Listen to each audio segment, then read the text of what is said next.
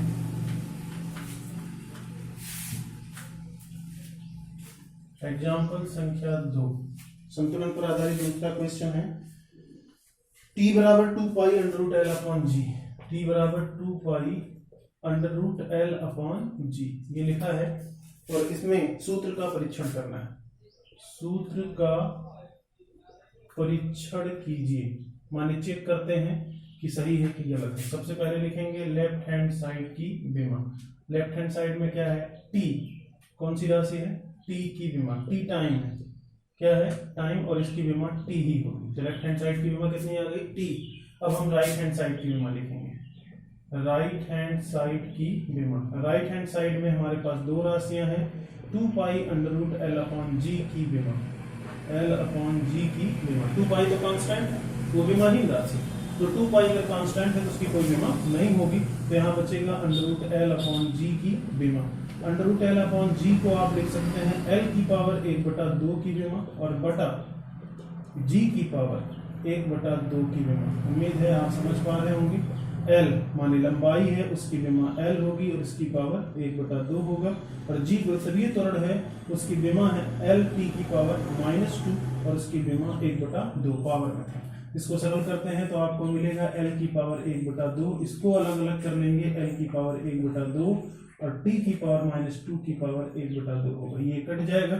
इस पर घात लगी, घातों का आपस में गुणा हो जाएगा, 1 अपॉन यहाँ होगा टी की पावर -1, सिंप्लीफाई कर लेंगे तो ऊपर हो जाएगा टी, ऊपर क्या हो जाएगा टी। इधर लेफ्ट हैंड साइड की विमा कितनी है, टी, और राइट हैंड साइड की विमा कितनी है, टी।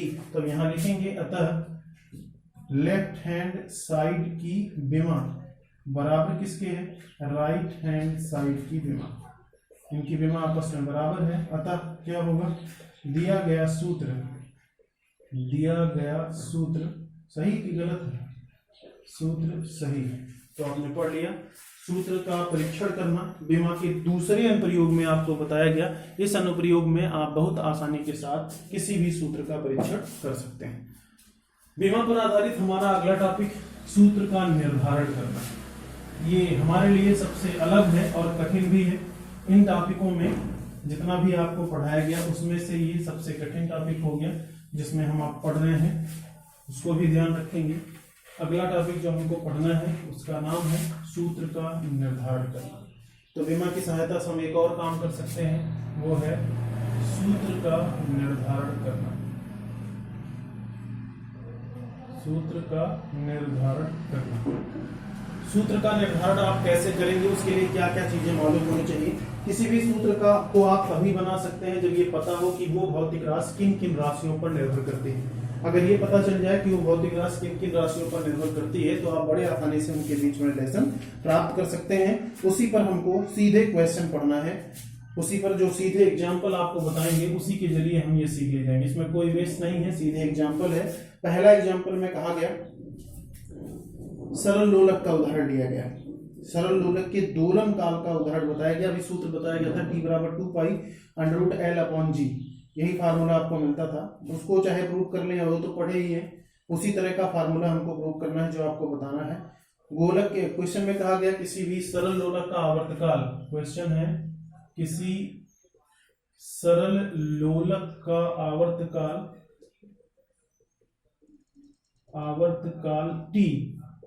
आवर्तकाल टी किन किन चीजों पर निर्भर करता है। धागे की लंबाई यानी डोर की लंबाई एल एवं गोलक के द्रव्यमान,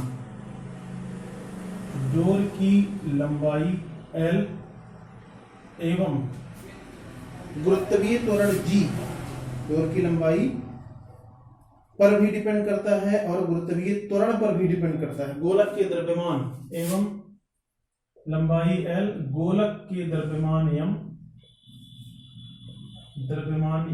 एवं गुरुत्वीय त्वरण जी पर निर्भर करता है, एवं गुरुत्वीय त्वरण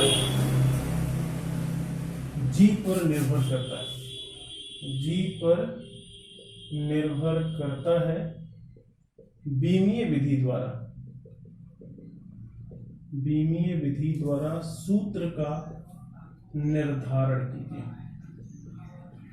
तो आपका प्रश्न बन गया, किसी सरल लोलक का आवर्तकाल टी, डोर की लंबाई एल, गोलक के द्रव्यमान एवं गुरुत्वीय त्वरण जी पर निर्भर करता है। बीमीय विधि द्वारा सूत्र का निर्धारण करना। तो अब इसका सलूशन देखिए कैसे आप लिखेंगे। माना कि आवर्तकाल t, ये स्टेप है जो आपको लिखना है। आवर्तकाल t,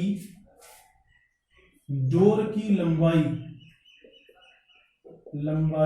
L, डोर की लंबाई L की घात a, जो डोर की लंबाई L है उसकी घात कितना मान लेंगे, की घात a,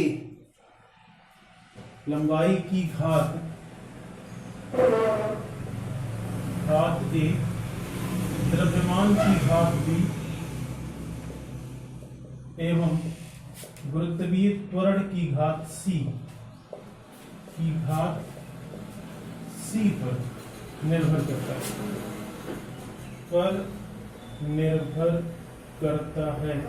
तो क्या मिलेगा, तो t इज इक्वल टू, पूरा लिखते हैं, लंबाई की घात a, लंबाई किससे लिखें, L की घात a होगा, इंटू द्रव्यमान की घात b और इंटू समय की घात, त्वरण की घात c पर निर्भर करता है। ये इक्वेशन नंबर फर्स्ट होगा। जितना भी लिखे हैं इस राशियों पर डिपेंड करता है, प्रोपोर्शनल इक्वल नहीं बल्कि निर्भर करता है, या अनुक्रमानुपाती है। यहाँ कर लेंगे घात c पर निर्भर नहीं करता बल्कि घात c के अनुक्रमानुपाती है, ऐसा कर लें, अनुक्रमानुपाती है।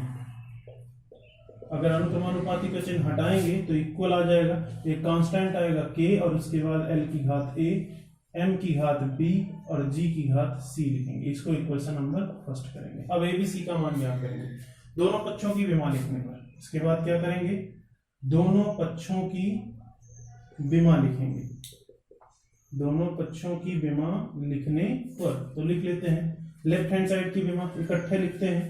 लेफ्ट हैंड साइड में टाइम है, टाइम की विमा t होगी। लेफ्ट हैंड साइड में t है, t माने टाइम और टाइम की विमा t। राइट हैंड साइड में k कांस्टेंट है, उसकी कोई विमा नहीं होगी। L लंबाई है, उसकी विमा L होगी, उसकी घात a होगा। m द्रव्यमान है, उसकी विमा m होती है, उसकी घात b है। और g गुरुत्वीय त्वरण है, LT की पावर -2 होगा, इसकी घात कितनी थी, c। लेफ्ट हैंड साइड में हमारे पास केवल t है, इसको बनाएंगे m की घात 0, L की घात 0 और t, और इसको लिखेंगे L की घात a। इकट्ठा करते हैं m की घात b और L की घात c और t की घात -2c। ध्यान से देखिए, घात पर घात लगी, घातें आपस में वितरित हो जाएंगी। जो बेस समान की हैं उनको जोड़ लेते हैं, m की घात b और L की घात a है और c है तो जुड़ जाएगा, a प्लस c होगा और t की घात -2c होगा। और इधर पर लिखेंगे m की घात 0, L की घात 0 और t। अब दोनों पक्षों में समान बेस की घातों की तुलना करेंगे। तो सबसे पहले m की घात की तुलना करेंगे। m की घातों की तुलना करने पर ध्यान दीजिए, सबसे पहले हम किसकी तुलना करेंगे, m की घात। m की घात इधर कितना है, b और इधर है 0, तो b इक्वल टू 0 मिलेगा। फिर m के बाद l की घात की तुलना करते हैं। l की घात यहाँ कितना है, a प्लस c और इधर कितना है 0, तो a इक्वल टू -c होगा। फिर t की घात, इसकी तुलना करेंगे। t की घात की फिर से तुलना करते हैं, तो t की घात इधर 1 है, इधर -2c है, तो -2c is equal to e, c is equal to -1/2। और अगर c इज इक्वल टू -1/2 तो c का मान यहाँ रखेंगे तो +1/2 हो जाएगा। तो आपने मान निकाल लिया है a का, b का और c का। इन a b c के मानों को समीकरण 1 में रख देते हैं, रिलेशन मिल जाएगा। a b व c का मान समीकरण 1 में रखने पर कहाँ रखेंगे, समीकरण 1 में रखेंगे। t बराबर k इंटू, अब जो जैसे था उसे रख लेते हैं l, यहाँ पर l और उसकी घात a है। a की घात कितनी है, 1/2, तो a की वैल्यू है 1/2 और इंटू m की घात b का मान 0 और c की वैल्यू कितनी थी, -1/2। ध्यानपूर्वक देखिए, m की घात 0 की वैल्यू 1 हो जाएगा, k इंटू एल की पावर 1/2 और इंटू जी की पावर -1/2। जी की पावर -1/2 नीचे आ जाएगा, तो बराबर हो जाएगा k इंटू एल की पावर 1/2 और डिवाइड बाई यहाँ हो जाएगा g की पावर 1/2। 1/2 का मतलब रूट होता है, तो बराबर होगा k√L/g। ध्यान दीजिए, t is equal to k और इंटू √L/g। अगर आपको मालूम है तो ठीक है, नहीं जानते हैं तो ऐसे k ही रहने देंगे। हम जानते हैं k बराबर 1/2L होता है, समानुपाती नियतांक की वैल्यू होती है, तो फार्मूला होगा t बराबर 1/2 पाई होगा, 1/2 पाई √L/g। तो अंतिम रिलेशन आपको ये मिल जाएगा। जानेंगे तो ठीक है, नहीं यही आपका आंसर हो जाएगा। तो आपने सूत्र का निर्धारण करना भी पढ़ लिया, किसकी सहायता से, विमा। तो हमारा अगला टॉपिक जो हमने पढ़ा उसमें बताया गया विमा की सहायता से सूत्र का निर्धारण करना भी हमने सीख लिया। सूत्र के निर्धारण करने पर हम अगला टॉपिक भी पढ़ेंगे, किन किन राशियों पर डिपेंड करता है, कौन सी वैल्यू किस पर डिपेंड करती है, इस पर भी पढ़ेंगे। तो नेक्स्ट टॉपिक जो आपको बताना है हमें,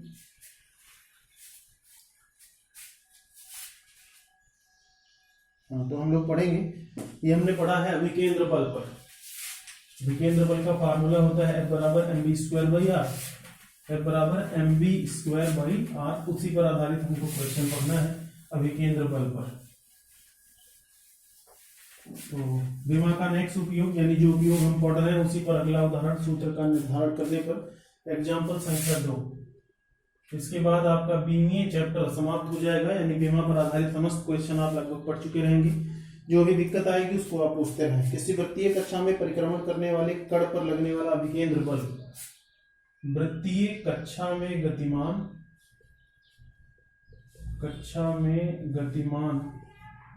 कण पर कार्यरत अभिकेंद्र बल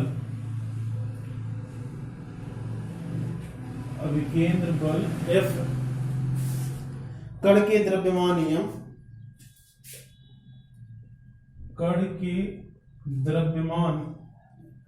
यम त्रिज्या R, कण के द्रव्यमान यम त्रिज्या R एवं कण की चाल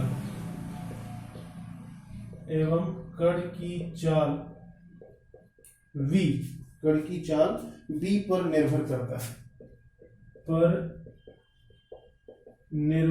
करता है।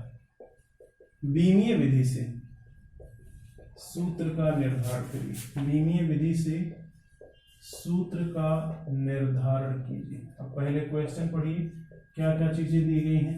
वृत्तीय कक्षा में गतिमान कण पर कार्यरत अभिकेंद्र बल F कण के द्रव्यमान m पर, त्रिज्या r पर और कण की चाल v पर निर्भर करता है। तो किस प्रकार निर्भर करेगा ये भी आपको मानना है। माना कि अभिकेंद्र बल सबकी घात क्रमिक किसी भी मान सकते हैं, क्रम से कोई मतलब नहीं है। माना कि अभिकेंद्र बल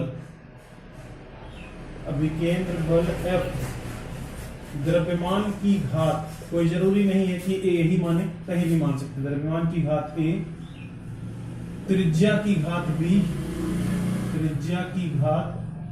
b एवं और क्या था, चाल की घात c के अनुक्रमानुपाती। ये बातें आपको माननी होंगी।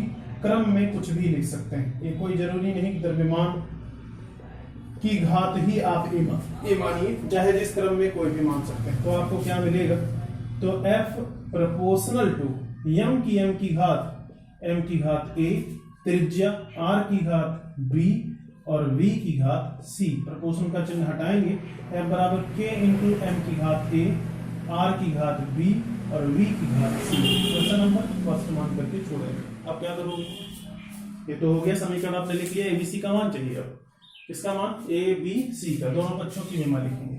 इसकी दोनों पक्षों की विमा लिखने पर आप लिखेंगे, दोनों पक्षों की विमा लिखने पर, तो दोनों पक्षों की विमा लिख लेते हैं। लेफ्ट हैंड साइड में कौन है, बल की विमा क्या होगी, mlt की पावर -2। केयरफुली देखते जाइए, नहीं तो निश्चित तौर पर लगा नहीं पाएंगे। k कांस्टेंट है, उसकी विमा नहीं होती। यम द्रव्यमान है, उसकी विमा m होगी और उस पर घात कितना है a। r त्रिज्या है, उसकी विमा l होगी और उस पर घात है b। और v वेलोसिटी है, उसकी विमा होती है lt की पावर -1 और उस पर घात है c। इसको थोड़ा और सिंप्लीफाई करते हैं, mlt की पावर -2, उसमें जो समान है उसको एक जगह लिखते हैं, m की घात a, l की घात b, इन दोनों पर घात c लग जाएगा। तो l की घात ml हो गया, इस l पर कितना है, l की घात c और t की घात -c हो जाएगा। ध्यान दीजिए, -1 का c में गुणा करेंगे, -c होगा। इसको लिख सकते हैं m की घात a और l की घात b प्लस c, बेस समान था, जुड़ जाएगा और t की घात -c होगा। और यहाँ पर लिखा है m की घात 1, l की घात 1 और t की घात -2 हो गया। अब दोनों पक्षों में क्या करोगे, सभी के घातों की तुलना। पहले आप m की घात की तुलना करेंगे, m की घात, इसकी m की घात की तुलना करेंगे। यहाँ कितना है a और इधर कितना है m की घात 1, तो a बराबर 1 हो गया। फिर l t की घात तुलना करिए, t की घात, किसकी, t की घात यहाँ कितना है -c और इधर कितना है -2 माइनस माइनस हट जाएगा, c बराबर 2 हो गया। बचा कौन? b। तो अब l की घात की तुलना कर लेंगे। l की घात, अगर l की घात की तुलना करते हैं तो इधर है b प्लस c और इधर कितना है 1। अच्छा अंतर कर लेंगे, b बराबर हो जाएगा 1 माइनस c। c की वैल्यू कितनी है मान रख देते हैं, 1 माइनस c की वैल्यू 2 है और b is equal to -1। A B C का मान मिल गया, a का मान 1, c बराबर 2 और b बराबर -1। कंफर्म हो गया। जितना भी आप लिखे हैं उनमें से a b c इन सब की वैल्यू मिल गई। a b c का मान आप कहाँ रखेंगे? समीकरण 1 हो ना। a b व c का मान समीकरण 1 में रखने पर कहाँ रखेंगे? ए बी सी का मान समीकरण 1 में रख देंगे। तो रखने के बाद आपको मिलेगा बराबर k इंटू द्रव्यमान m की घात a था, a माने 1, a माने कितना था 1, तो 1 रख देंगे। r की घात b, b की वैल्यू कितनी है -1 रख देंगे और साथ में वेलोसिटी v की घात c थी, c की वैल्यू कितनी है 2। जितना था ए बी सी का मान रख दिया, बराबर होगा k और इंटू m और इंटू आर की घात -1 को 1/r लिख सकते हैं और ये b स्क्वायर है। इकट्ठा करेंगे k into M B square और डिवाइड बाई r।